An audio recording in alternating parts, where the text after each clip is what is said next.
Peace be with you, everyone. Welcome to my channel. My name is Trevor. Very grateful to have you here. And today's video is going to be a recap of my weekly fragrance rotation, rounding out the end of September. So I think the 25th through October 1st is what we're going to be looking at. I have 8 fragrances here. I wore one every day and then had a layering combination on Tuesday. So I'm just going to get right into the list here, starting off with Monday. I actually wore this fragrance back to back. So I wore it last Sunday to end off my week last week, and the beginning of my week here Monday. This is Tom Ford's Oud Wood. Very kind of iconic fragrance in the community. You've probably smelt this DNA at least once. One of the more popular designer takes on this DNA is Versace Oud Noir. Both this and that fragrance are great. I recommend both of them. This one I went a little bit nose blind to early on.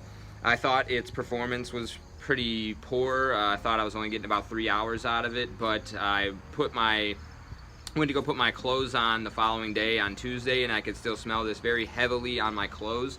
So I'm assuming the performance is a lot better than I was gonna give it credit for. This is a newer bottle.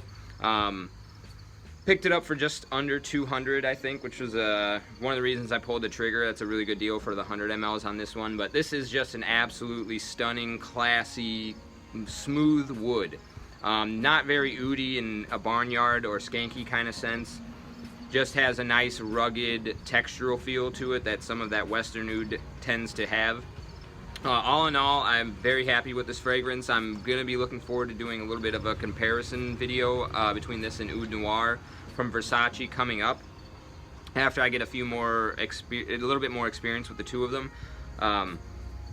Not sure if I would say just go for the Versace over this just yet, but they are very close, and like I said, back-to-back wearings with this one, so I have really been enjoying it.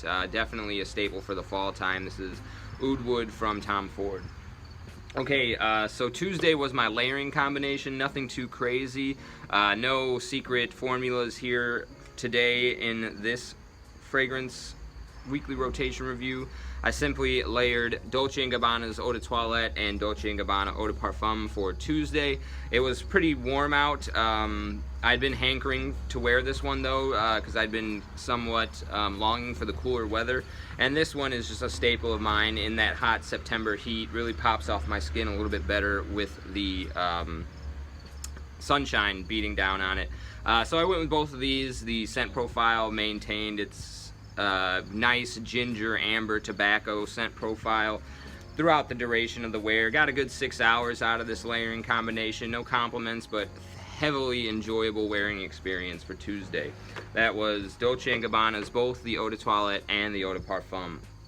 Okay, so Wednesday, haven't reached for this one since the springtime. I'm still on the fence whether or not I think spring or fall is the better season. Leaning a little bit more towards the fall because of the way that the black licorice accord comes out of the elemi in this one.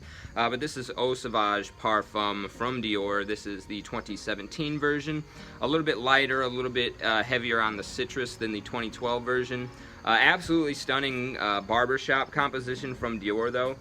Very good lavender in here. The citruses add a nice freshness to it, which is why this was a great wear for me on Wednesday. Most of the week here, tailing out the end of September, was in the high 70s and 80s. Picturesque kind of sunny atmosphere, and this one was perfect. This was my night shift on Wednesday, so put this on later on in the day, and didn't get a compliment per se, but I got some pretty positive interactions with some of the women that I was encountering on Wednesday night. So no one said anything in particular, but they were behaving in a way that was very, how should I say it, enamored, I guess is like a good way to put it, and I think it was mostly due to this guy right here. So definite, beautiful, gentlemanly barbershop style core with a lot of woody resinous qualities, namely from that elemi that kind of comes off in a black licorice style vibe. Stunning stuff. I'm hoping to be wearing a lot more of it going forward in this month of October. I think is a great time for this guy. So that was Dior Eau Sauvage Parfum 2017. Okay, so Thursday, this is a recent addition to the collection. I got this one in maybe Wednesday night, I want to say. Was really excited to wear this one. Again, continuing on with that Fougere itch. This is Duc de Vervins L'Extreme from Houbigant. Got a really good deal on this one as well. I picked it up for right at $50. It was going on sale from an outlet distributor, so it was pre-used. Probably about a 5 ml dent in here when I actually got it, so it was technically a partial, but yeah, so this dent isn't technically all me, but I did get about a good maybe 1 or 2 mLs wearing out of this one Thursday. Reapplied it a few times. Very, very similar to Gucci Nobile, if you're familiar with that discontinued fragrance. Even I think the bottle presentation was paying homage to the Gucci. This one's got a little bit more of a sporty freshness to it, a little bit less dense, creamy quality, but overall the scent profile is very, very similar. This is awesome, awesome stuff for the autumn time, especially a little bit warmer weather like I had in the high 70s and 80s.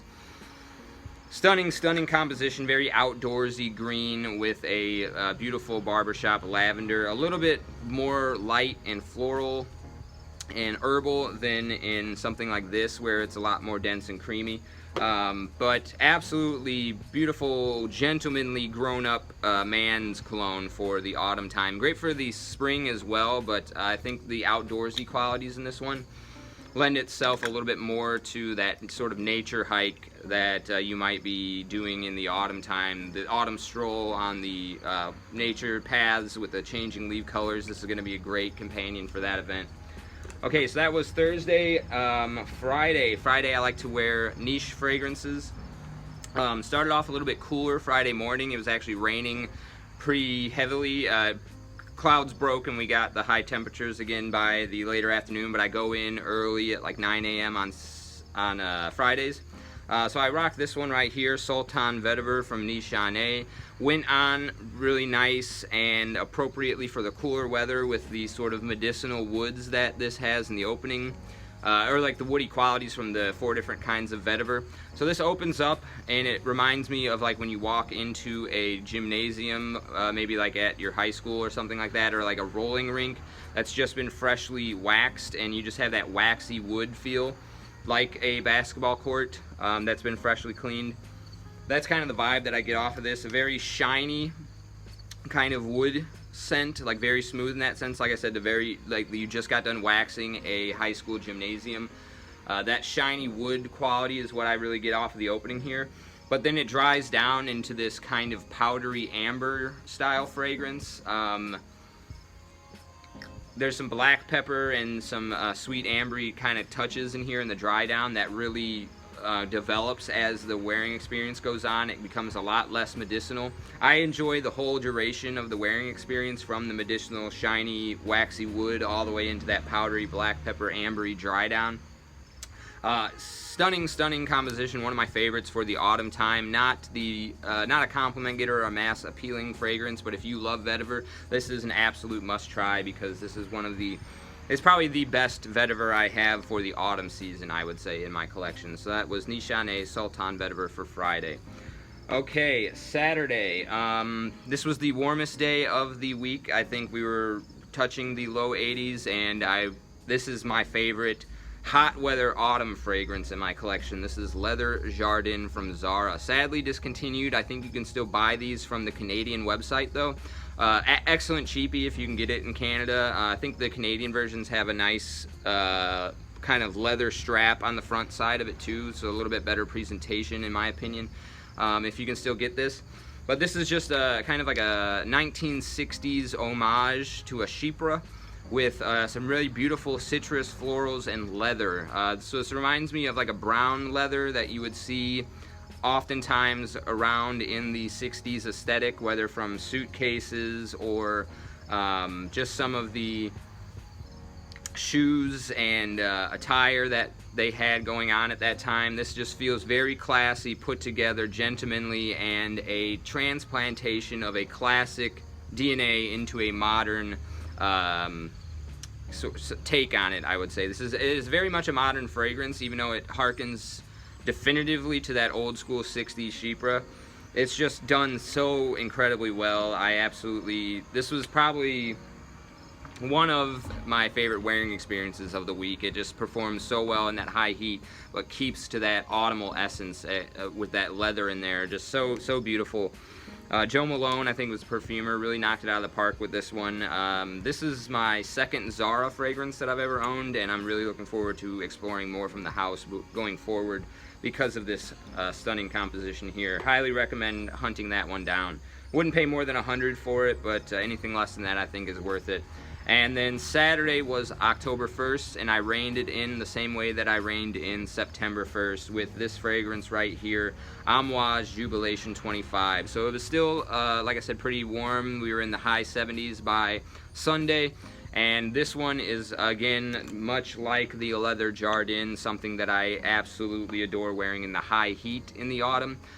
Just the golden hue that this emanates in terms of its scent profile, mixed in with some savory qualities, some fruity qualities, and some sweet, syrupy, almost honey style, confectious sweetness in here. This is just, I think it lives up to the name exceptionally well. Jubilation definitely makes me very happy every time I smell it, puts me in a good mood, harmonizes with that bright, sunny, jovial nature of the warm autumn. Again, this is, I've mentioned a few times, a newer formulation. The older ones used to have the Jubilation engraved in the neck and didn't have the name printed down here. I hear a lot of old school fans say that this reformulation is disastrous, to say the least, in terms of how this used to smell. Never smelled the vintage formulation, but I think this summertime flanker, as I've seen some people on Fragrantica deem this reformulation to the original, I think is great, like I said, for this high heat summertime. And while the projection is not great, it's very much an intimate scent on me in terms of how far it's pushing off the skin. The performance is absolutely fine. I get an easy 8 hours with this one, so definitely check this out. This is one of my favorite autumn fragrances of all time. Would easily make my top 10 for the season. You can usually find them for like under $200, sometimes right around the $150 mark on discounters. So keep an eye out on this one. This is Jubilation XXV, one of my top picks, bar none, for the autumn from Amouage. And that was my weekly rotation. I'm looking forward to breaking into some more deeper, denser, darker fragrances as we move into the spooky season, starting October off now. Let me know what your rotation was in the comment section down below. As always, I really appreciate you sticking with me to the end of the video. I'll see you in the next one. Take care.